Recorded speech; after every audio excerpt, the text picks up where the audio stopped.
The Little Mermaid. Since the remake just came out, which by the way I have no intention on watching, I figured it would only make sense to review the original film.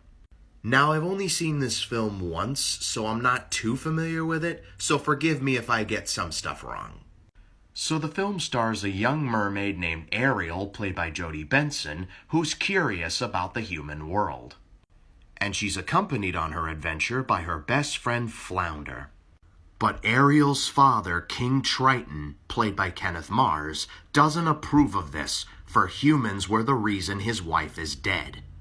In a bit of a predicament, Ariel decides to seek the wisdom of a sea witch named Ursula, played by Pat Carroll, who agrees to help Ariel become a human in exchange for her voice. Ursula gives Ariel 3 days to find a human to fall in love with before she gets turned back into a mermaid and her soul belongs to her.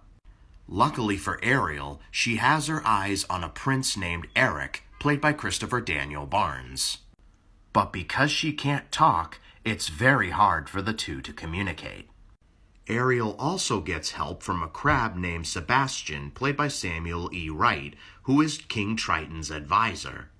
He's also the character responsible for probably one of the most iconic Disney songs of all time. Oh, and did I forget to mention that this is a musical? But as Jammin' as Under the Sea was, I'm sorry, Poor Unfortunate Souls was superior. It's like comparing Hakuna Matata to Be Prepared. There's no comparison. So to make things more difficult for Ariel, Ursula decides to disguise herself as a dark-haired version of Ariel named Vanessa. But after a brief comical climax, Ariel gets her voice back. But by then, it's the end of the 3rd day and Ariel gets turned back into a mermaid. But after the comical climax, we get the serious climax, where a giant Ursula fights Ariel and Prince Eric. Ursula finally goes down when Eric literally stabs her. King Triton finally accepts humans and turns Ariel into a human.